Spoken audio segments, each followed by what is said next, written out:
Wash thoroughly the 1 kilo of beef. Ayan. At ilagay po sa lalagyan. Ang hinugasan po nating beef ay lalagay na po natin sa ating pressure cooker.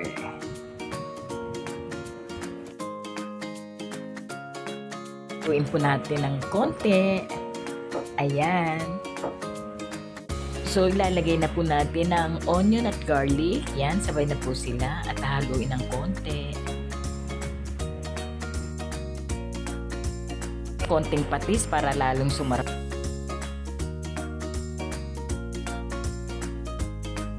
Po natin ang oyster sauce para lalo ring sumarap. Tubig po na lagpas doon sa beef. Yan.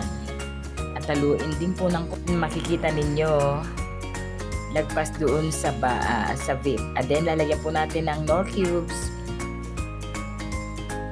Ayan, nilagyan din po natin ng paminta, syempre. At 1 oras ko po yung ipe-pressure cooker para malambot naman. So after 1 hour, ito na po, magigisa na tayo.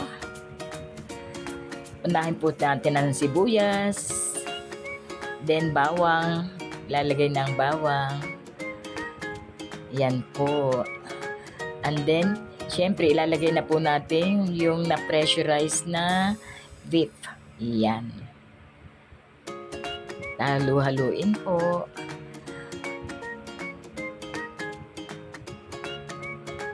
At lalagyan po natin ng yung pinagpakuloang sabaw po. Yan. At lalagyan din po natin ng liquid seasoning, Knorr liquid seasoning para lalong sumarap. At syempre, lalagyan din ng beef cubes, patis, at lalagay na rin po natin yung nakita yung brown star anise po. Ayan. Then, lalagyan po natin ng konting asukar para medyo manamis-namis. After 15 minutes po, ay lalagyan naman natin ng pampalapot para magandang tingnan po at lalo siyang sumarap. Ayan.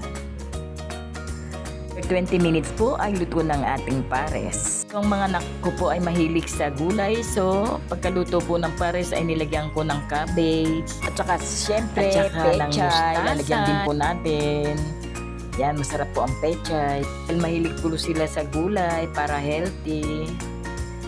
Ayan, at nilagyan ko po ng paminta para lalong sumarap. So, thanks for watching. Bye-bye.